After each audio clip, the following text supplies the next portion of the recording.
microfone e a caixa. Daqui a pouquinho você vai ouvir uma palavra ministrada sobre esse tema. Eu quero deixar um texto para você, antes de você ver um vídeo que vai ser passado aqui.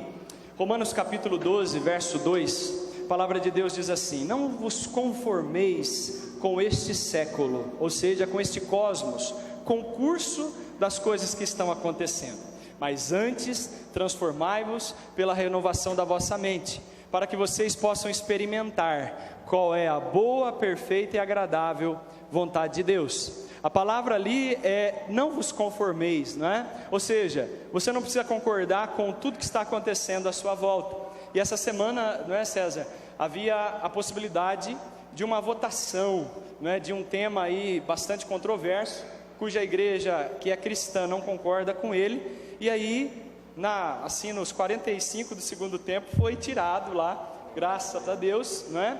Mas vira e mexe, esse tema volta à tona. Quando não volta no Senado, volta na Câmara. Quando não volta na Câmara, volta lá no STF, não é verdade? Então nós queremos convidar você, né? O César vai passar aqui um vídeo e nós vamos convidar você para algumas coisas depois desse vídeo. Amém. Pode ir. A paz do Senhor, irmãos. Amém. Deus abençoe a todos, no nome de Jesus. Gostaria que os meninos já colocassem a imagem aqui, Tiago, por favor. Amém. Queridos, no começo dessa semana, o pastor, obrigado pela introdução, viu, pastor Heitor? Eu recebi de um assessor parlamentar, de um deputado lá do estado de Londrina, e ele me mandou, falou: olha, César, dá uma olhada nisso aqui. E falando sobre a ADI 5668. Quem ouviu falar dessa ADI 5668? O Alex, alguns irmãos na igreja, né? A ADI 5668 estava para ser votada agora no dia 11/11, agora na próxima semana, sobre a ideologia de gênero. Um assunto muito sério que afeta diretamente a família, né? Se essa emenda parlamentar, se esse projeto de lei passasse, no próximo ano talvez nós teríamos as nossas crianças sendo ensinadas sobre ideologia de gênero nas escolas. E eu gostaria de convidar você a assistir um vídeo do pastor Luciano Subirá, que ele é muito sucinto, um cara bem esclarecido sobre o assunto, sobre a ideologia de gênero. Alguns minutos vão se passar, reflita nisso. Pode soltar, Tiago, por favor.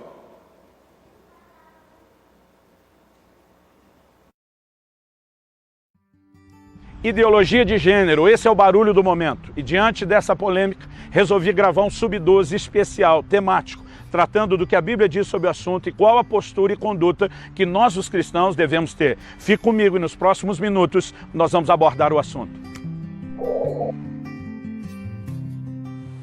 Estou aqui em Santa Felicidade, um bairro tradicional, uma área gastronômica de Curitiba. Gente, eu fiz um post essa semana com a declaração: diga não à ideologia de gênero. E percebi nos comentários, nas redes sociais, que mesmo muitos dos cristãos parecem, em primeiro lugar, não entender o que é ideologia de gênero, nem entender o que é esse nosso posicionamento contrário.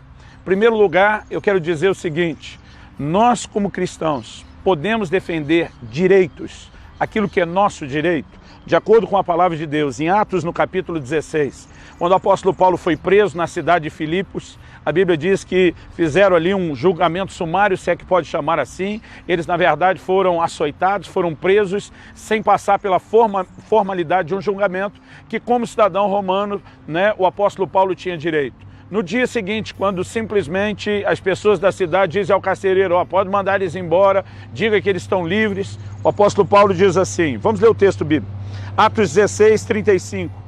Quando amanheceu, os pretores enviaram oficiais de justiça com a seguinte ordem: põe aqueles homens em liberdade. Então o carcereiro comunicou a Paulo essas palavras: os pretores ordenaram que fossem expostos em liberdade, agora pois saí e ide em paz. 37 de Atos 16. Paulo, porém, lhes replicou: sem ter havido processo formal contra nós, nos açoitaram publicamente e nos recolheram ao cárcere, sendo nós cidadãos romanos. Querem agora às ocultas lançar-nos fora? Não será assim, pelo contrário, venham eles e pessoalmente nos põem em liberdade. Os oficiais de justiça comunicaram isso aos pretores e estes ficaram possuídos de temor, quando souberam que se tratava de cidadãos romanos. Então foram ter com eles e lhes pediram desculpas, e relaxando-lhes a prisão, rogaram que se retirassem da cidade. Será que o apóstolo Paulo aqui só queria criar caso? Será que o apóstolo Paulo aqui queria apenas ser vingativo? Não, nos prenderam, agora não é assim. O que nós vemos é alguém que entende que além de ser cristão, que além de ser cidadão do reino, tem uma cidadania terrena e que existem direitos que o defendem e o protegem. Direitos pelos quais nós devemos lutar, direitos pelos quais nós devemos nos posicionar. Nós não devemos olhar Paulo implicando com as pessoas que o prenderam, até porque nós precisamos separar as coisas. Muitas vezes mesmo os cristãos erram porque não conseguem separar o ataque a uma ideologia, a um pensamento, a uma ideia do ataque a uma pessoa. Então a primeira coisa que eu quero deixar claro, nós como cristãos temos o direito de lutar pelos nossos direitos, que envolve a proteção das nossas crianças, e é o assunto por trás da ideologia de gênero. Dito isso, vamos passar para o segundo ponto. Ouvi o questionamento de muita gente, onde está o amor? Vocês pregam amor, agora estão aí julgando pessoas. Em primeiro lugar, Deus ama de fato a todos, é verdade. Agora, o amor de Deus não significa que Deus concorda com o pecador na sua prática de pecado. Pelo contrário, nós vemos Deus chamando o pecador a um arrependimento e um conserto e dizendo, eu amo a sua pessoa sem concordar com seus atos. Então, é óbvio que nós temos que amar a todos na sociedade, mesmo quem defende a ideologia de gênero da qual nós discordamos. Nós devemos a eles amor, devemos respeito e, colocando até o cristianismo de lado, no mínimo a gente deve educação e o bom senso. Jesus disse que a gente deve tratar os outros como espera ser tratado. Isso não vale só de um cristão para outro cristão, de quem concorda para outro que também concorda. A premissa é bíblica. Então, não estamos aqui advogando o ódio, não estamos advogando o ataque a quem tem a ideologia de gênero do qual nós discordamos. Mas nós precisamos entender que amor também não significa concordância. Quando nos ensinou sobre amor, o Senhor Jesus disse que nós devemos amar ao próximo como a nós mesmos. Em outras palavras, nós não amamos os outros mais do que a nós mesmos. Que amor é esse que me leva a respeitar quem quer implementar uma ideologia que vai ferir a minha família e os meus filhos? E o amor pela família? Porque nessa hora não se fala do amor pela família, só do amor por quem se discorda. Então nós precisamos também entender o que é esse posicionamento. Agora, dito isso, vamos esclarecer o que talvez a gente acredita que é óbvio. Quando estamos falando de ideologia de gênero, não estamos falando sobre uma opção de identidade sexual. Eu acredito que nessa hora nós temos que lembrar, todo cristão, que quando Deus deu o livre-arbítrio, deu para a gente e deu para os outros. Não significa que Deus concorde com as nossas escolhas. Ele diz lá no livro de Deuteronômio, eu coloco diante de vocês a vida e a morte, a bênção e a maldição. Deus diz, escolhe vida. Ele está dizendo, eu vou te dar a sugestão do que você deveria escolher, mas ele está dizendo, a escolha é sua. Então, se nem Deus viola o livre-arbítrio, e mesmo o homem que ele ama, que é perto de si, decide ficar longe dele pelo pecado, Deus não vai fazer com que ele engula os princípios de obediência à força e à marra, nós não podemos achar que vamos nos posicionar contra quem pensa diferente de nós na sociedade e obrigá-los a acreditar no que nós cremos e a fazer as escolhas que nós fizemos. Não é disso que nós estamos falando. Aliás, ideologia de gênero não tem a ver com escolha de identidade sexual. Quando um adulto quer fazer a sua própria opção, concordando a gente como cristão ou não, se aquilo é ou não certo, ele tem o direito de fazer essa escolha. Ele é um adulto, recebeu de Deus o livre-arbítrio e a mesma sociedade dá a ele o direito de fazer essa opção. Ideologia de gênero é uma tentativa de um pequeno grupo, uma minoria que tem feito muito barulho, tentando usar e manipular a máquina do governo, as forças de lei, para tirar da família, dos pais, a autoridade de como instruir os seus filhos. É como se dissesse, todo mundo agora nasce em gênero, vocês não podem dizer para a criança o que elas são, até que elas cresçam e decidam o que elas são. E é interessante a contradição dessas pessoas e desse grupo ideológico. Porque, por exemplo, nós não podemos dizer para os filhos o que são, eles é que têm que escolher. Quando nós, os cristãos, advogamos o direito de que um psicólogo cristão atenda quem tem uma identidade sexual diferenciada e quer mudar a sua opinião, existe guerra.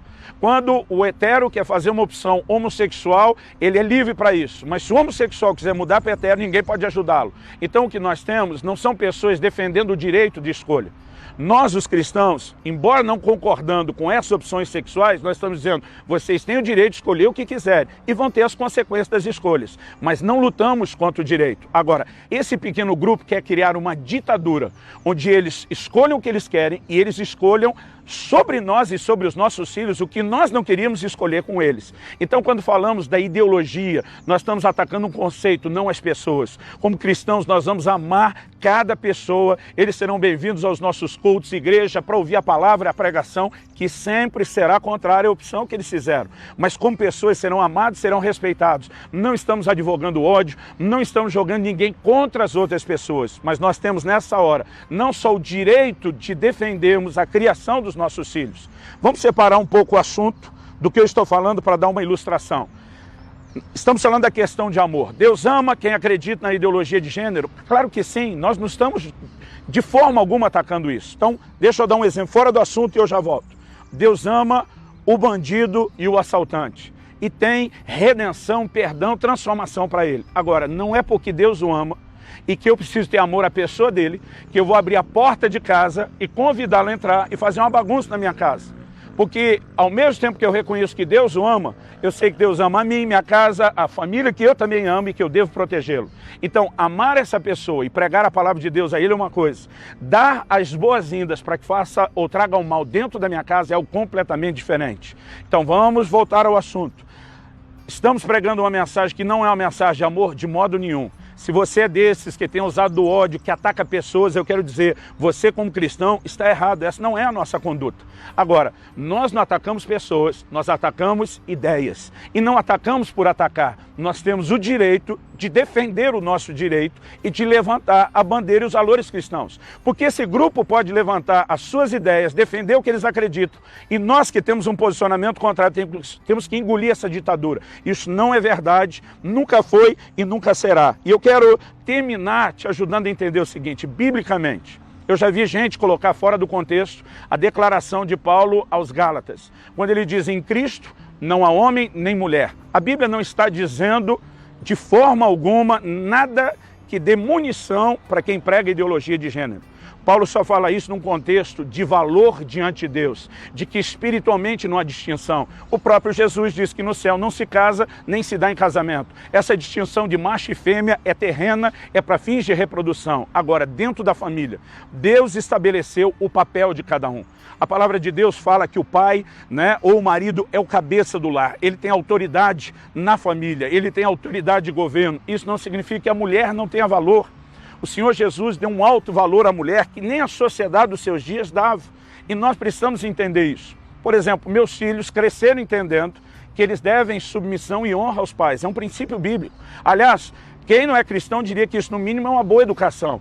E não é porque eles tinham que se submeter aos pais que eles tinham menos valor dentro de casa. Pelo contrário, nós os pais nos sacrificamos pelos filhos. Mas ainda assim há uma cadeia de comando e autoridade. A mesma coisa, nós olhamos, Deus estabeleceu o papel para o homem, Deus estabeleceu o papel para a mulher. E desde o Velho Testamento, o Senhor claramente falava a respeito do homem não se vestir com as roupas de mulher. Havia definições claras e nós entendemos que isso é para nós um princípio. Se alguém não quer vivê-lo, nós não podemos obrigar a viver a nossa condição. Mas eles não têm direito de criar uma lei que remova de nós o nosso direito de continuar acreditando na família e fazendo a distinção de gênero. Então vamos orar pelo assunto, não vamos atacar pessoas, vamos amar, vamos respeitar as pessoas como cristãos, mas vamos sim nos posicionar por algo que não é só um valor cristão que defendemos, mas é também um direito que nós temos na sociedade em que nós vivemos. Eu espero que essa pequena reflexão te ajude a entender o que a palavra de Deus diz,